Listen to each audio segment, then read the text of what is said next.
اب کچھ لوگوں کو سر درد ہو جائے گا، پیٹ میں درد ہو جائے گا کہ ہولی اجمیر لگا دیا، تو اجمیر کیا ہولی پلیس ہے؟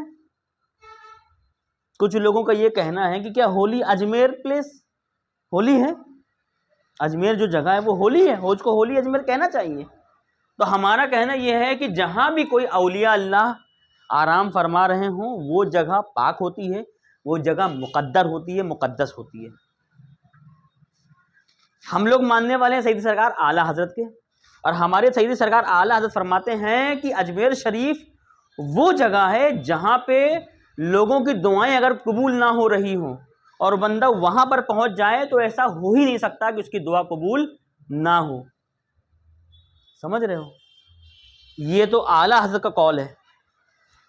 اعلیٰ حضرت سے بھی بہت 400 500 600 سال پہلے مغل بادشاہ تھے، مغل بادشاہ پہنچے اجمیر شریف، ایک بندہ بیٹھا تھا دروازے پر، مانگ رہا تھا، اپنی آنکھوں کو مانگ رہا تھا، اس کی آنکھیں چلی گئی تھیں، اندھا ہو گیا تھا، اپنی آنکھوں کو مانگ رہا تھا غریب نواز سے کہ غریب نواز میری آنکھیں آ جائیں، ایسا کرم کر دیجئے۔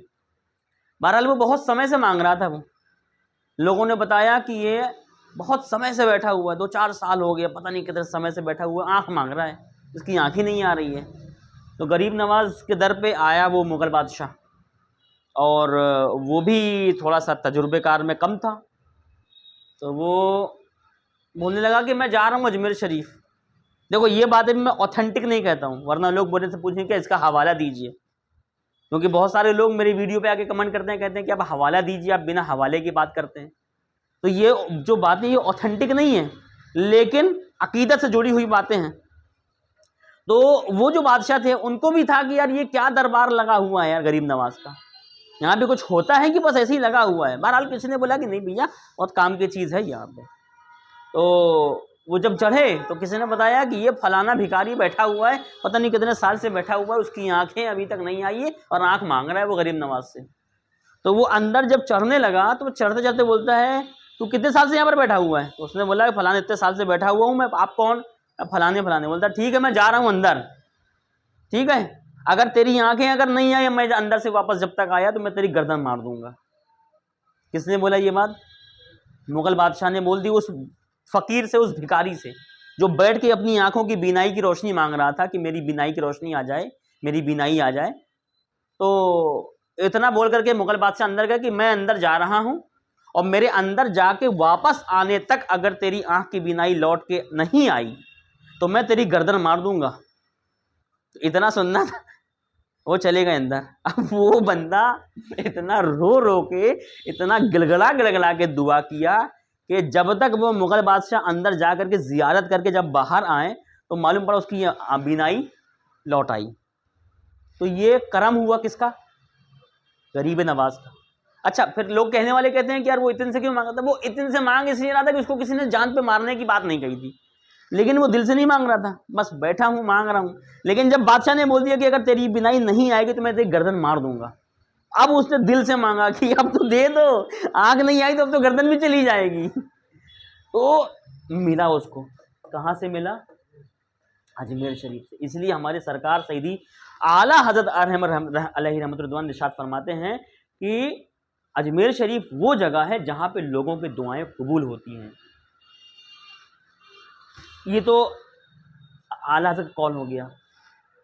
ایک حدیث شریف میں بتا دیتا ہوں آپ کو، ہولی سے یاد مراد آیا، جب بھی کوئی بھی چیز کو نسبت ہو جائے اللہ سے، جب بھی کسی چیز کو اللہ سے نسبت ہو جائے تو وہ چیز بھلے ہی عام ہو، لیکن اگر نسبت اللہ سے ہو گئی تو اب وہ عام جو ہے وہ خاص بن جاتی ہے۔ سمجھ رہے ہو؟ ایک مسئلہ بھی بتاؤں گا میں آپ کو۔ کچرا دیکھو نا، کچرا، گھر کے کچرے آپ نے جھاڑو لگائی، جھاڑو نکال کے کہاں پھینک دیا؟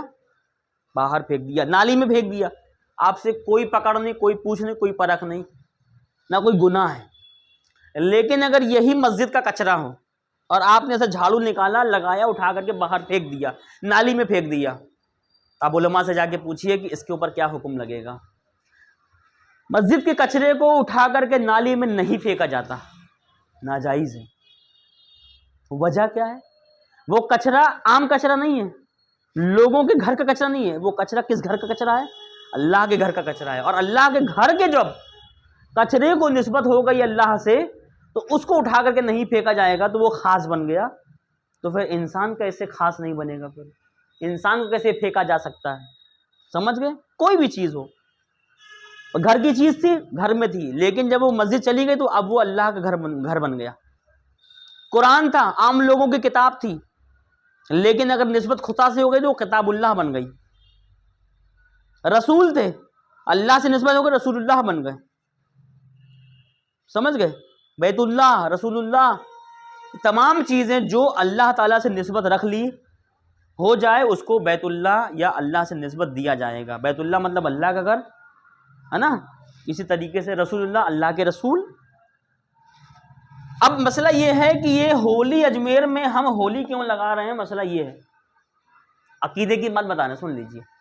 اللہ تعالیٰ ارشاد فرماتا ہے، اللہ تعالیٰ کے نبی پیارے آقا حضور پاک صلی اللہ علیہ وسلم ارشاد فرماتے ہیں کہ جو بندہ اللہ تعالیٰ کی عبادت کر کے، اللہ تعالیٰ کی حمد و ثنا بیان کر کے اتنا زیادہ اپنے آپ کو خدا کی راہ میں مشغول کر دے کہ پوری زندگی نہیں، اس نے جتنی زندگی پائی پوری زندگی اللہ تعالیٰ کی عبادت کر لے، اور اگر ایک بار اس نے اللہ تعالیٰ نے اس کی عبادت کو قبول کر لیا اور وہ اللہ تعالیٰ نے اس کو اپنا قرب حاصل دے دیا، یعنی کہ جو بندہ اللہ تعالیٰ کا قرب حاصل کر لے، یعنی کہ اللہ تعالیٰ کے قریب ہو جائے، کس سے؟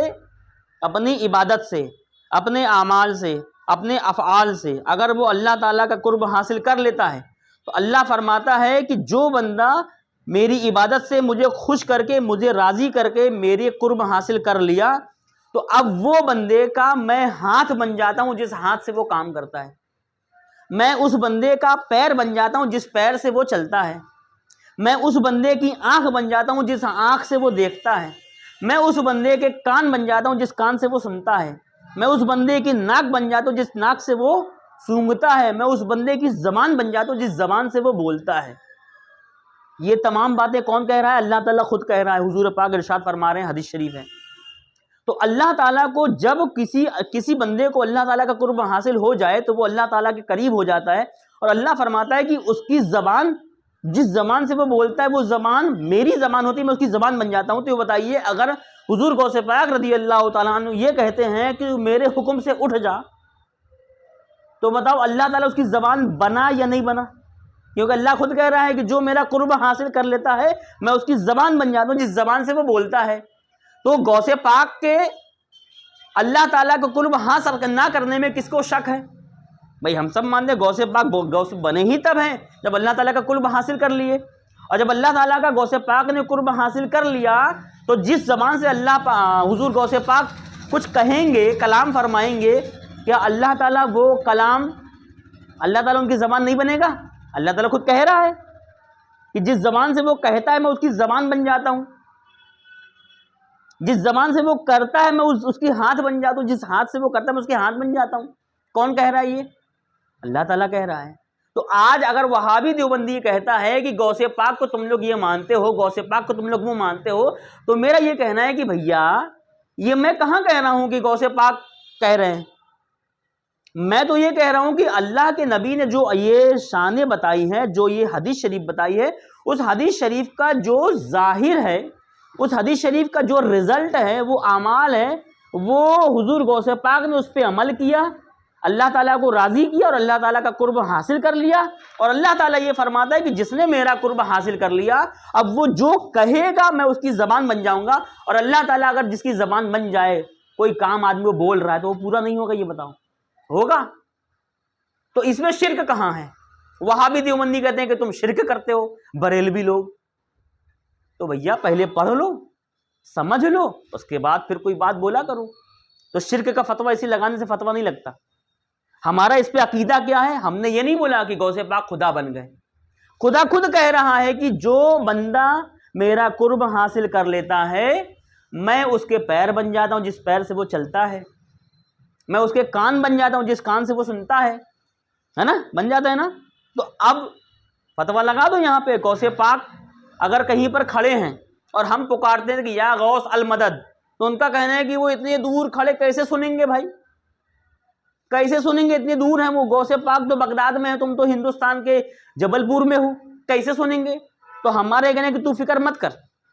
اللہ تعالیٰ خود کہہ رہے ہیں کہ جب کوئی بندہ میرا قرب حاصل کر لیتا ہے تو میں اس کے کان بن جاتا ہوں، جس کان سے وہ سنتا ہے. اور جس کا اللہ تعالیٰ کان بن گیا ہو، وہ بندہ پھر جبل پور کیا، دنیا کے ایک چھور سے دوسرے چھور میں اگر پکارے گا تو اللہ تعالیٰ اس کا کان بن گیا، اللہ تعالیٰ تو سنے گا ہی سنے گا. سمجھ رہے ہو؟ تو یہ بتاؤ شرک کہاں سے ہو گیا؟ اگر یہ شرک ہے تو پھر وہ جو ہم نے حدیث شریف بتائی ہے، پھر وہ حدیث شریف کو غلط ثابت کر دو. آپ بول دو کہ وہ حدیث ہی غلط ہے. نہیں بول سکتے، کیونکہ وہ صحیح ستہ کی حدیث شریف ہے، اس کا انکار ان کی جان نکال دے گا. سمجھ رہے؟ یہ تمام باتیں یہ لوگ جو ہیں وہ پہناتے ہیں. تو میرے بھائی بالکل لوگوں کو زبردستی کی باتیں نہ سکھاؤ. شرک ہے، یہ ہے، وہ ہے، بدعات ہے، یہ کچھ نہیں ہے. یہ تمام چیزیں کیا ہیں؟ اللہ تعالیٰ کا یہ کیا ہے؟ معجزہ ہے. اللہ تعالیٰ کا یہ کیا ہے؟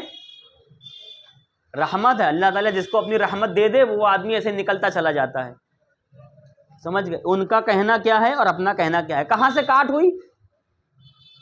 حدیث شریف سے کاٹ ہوئی. اور لوگ بولیں کہ حدیث شریف بتا رہے ہو، قرآن سے بتاؤ. تو میں بتاؤں؟ میں نے کہا سن لو.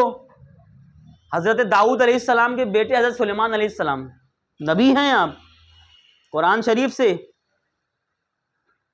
سورہ نمل کا واقعہ بتا رہا ہوں میں. اگر لوگوں کو لگتا ہے کہ ہم جھوٹ بول رہے ہیں تو پہلے قرآن شریف سے پڑھ لینا، اس کے بعد تمہارا جوتا اور میرا سر. میں نے کیا بولا؟ اللہ تعالیٰ جس کا قرب حاصل، جو بندہ اللہ تعالیٰ کا قرب حاصل کر لیتا ہے، اللہ اسے کیا بن جاتا ہے؟ ہاتھ، پاؤں، کان، آنکھ، ناک، منہ سب بن جاتا ہے نا. تو اب میں بتا رہا ہوں کہ کان بھی بن سکتا ہے. کیا بن سکتا ہے؟ کان. سن لو کیسے. حضرت داؤد علیہ السلام کے بیٹے حضرت سلیمان علیہ السلام، سورہ نمل کا واقعہ بتا رہا ہوں میں. بہت میل دور سے نکل کے چلے جا رہے تھے، ابھی پہنچے بھی نہیں اس جگہ پہ، کس جگہ پہ پہنچے بھی نہیں ہیں، اور وہاں سے کئی میلوں دور ایک چیٹی کھڑی تھی. چیٹی کا واقعہ بتا رہے ہیں. سورہ نمل مطلب چیٹی ہوتی ہے. قرآن شریف سے چیٹی کا واقعہ بتا رہے ہیں. چیٹی کہتی ہے اپنے ساتھیوں سے کہ اے چیٹیوں، اپنے اپنے بلوں میں چلی جاؤ، کہیں ایسا نہ ہو کہ سلیمان کا لشکر آ رہا ہے، ان کے لشکر کے پیروں کے تلے تم روند جاؤ اور تم مر جاؤ، تمہاری موت ہو جائے. روندے نہ جاؤ کہیں تم. اس لیے اپنے آپ کو بچانا ہے تو اپنی اپنی بلوں میں چلے جاؤ. کہاں ہے؟ بہت میل دور ہیں حضرت سلیمان علیہ السلام. اور یہ بات کون بول رہا ہے؟ چیٹی بول رہی ہے اپنے ساتھیوں سے. اور خدا نے دیکھو عطا کر دیا، اس چیٹی کی آواز کو کئی میل دور کھڑے حضرت سلیمان علیہ السلام نے سن لیا، اور سن کے کہتے ہیں کہ اللہ تیرا شکر ہے کہ تو نے مجھے یہ پاور عطا کیا کہ چیٹی وہاں پر بات کر رہی ہے اور میں یہاں پر سن رہا ہوں. بتاؤ، چیٹی بولے اور انسان سن لیتا ہے؟ بازو میں چیٹی بول رہی ہے. وہابی دیوبندی تمہارے ابا دادا مشین لگا لے نہ سن پائیں، چیٹی بول کے رہی ہے. وہابی دیوبندی جان لگا لیں اپنی، پوری جتنی ٹیکنالوجی بنائی ہے وہابی دیوبندی سعودی میں، وہ ساری کی ساری مشین لگا لیں. چاند دیکھتے نا، بہت مشین، بڑی بڑی مشینیں لگا کے وہ چاند دیکھ لیں، وہ چیٹی پہ لگا کر کے سن لیں کہ چیٹی کیا بول رہی ہے. خدا کی قسم مر جاؤ گے لیکن سن نہ پاؤ گے. لیکن یہ اللہ والوں کی شان ہے کہ اللہ والے ایک چیٹی آپس میں بات کر رہی ہے، کئی میل دور حضرت سلیمان علیہ السلام سن لیے اور سن کے جواب دے رہے ہیں. بتائیے. تو یہ آیت جو اللہ تعالیٰ کا قرب حاصل کر لیتا ہے، اللہ تعالیٰ اس کے پیر بن جاتا ہے، کان بن جاتا ہے، ناک بن جاتا ہے، آنکھ بن جاتا ہے. یہ ساری بات یہاں پر عمل ہو رہی ہے نہیں ہو رہی؟ اللہ تعالیٰ اس کے کان بنا کہ نہیں بنا؟ جس چیز سے وہ سن رہی تھی اللہ تعالیٰ نے پاور دے دیا حضرت سلیمان کو کہ بات کر رہی ہے چیٹی لیکن سن رہے ہیں کون؟ سلیمان. آؤ سنو، وہاں پہ چیٹی کا بھی رتبہ دیکھو. چیٹی بھی کوئی عام چیٹی نہیں ہوگی میرے خیال سے. ابھی سلیمان علیہ السلام کہاں ہے؟ ابھی بہت میلوں دور ہے. اور بہت میلوں دور سے کون بول رہا ہے؟ چیٹی. اس کا مطلب چیٹی کو بھی پتا ہے کہ ابھی کچھ دیر کے بعد سلیمان کا لشکر آ رہا ہے. یہ دیکھو، یہ غیب جان رہی ہے چیٹی. اور وہابی دیوبندی کیا بولتے ہیں کہ آقا کریم کو تو غیب ہی نہیں پتا ہے. ابے چیٹی اتنی بات جان رہی ہے. اب یہ کہیں گے کہ چیٹی کو کسی نے بتایا ہوگا، کسی نے خبر دیا ہوگا. تو میرا یہ کہنا ہے کہ چلو ٹھیک ہے، مان لیا، عطائی صحیح، عطائی تو مان لو، عطائی تو مان لو، عطائی غیب اللہ تعالیٰ نے دیا، یہی مان لو، یہ تسلیم کر لو. تو ان کو یہ بھی تسلیم نہیں ہوتا.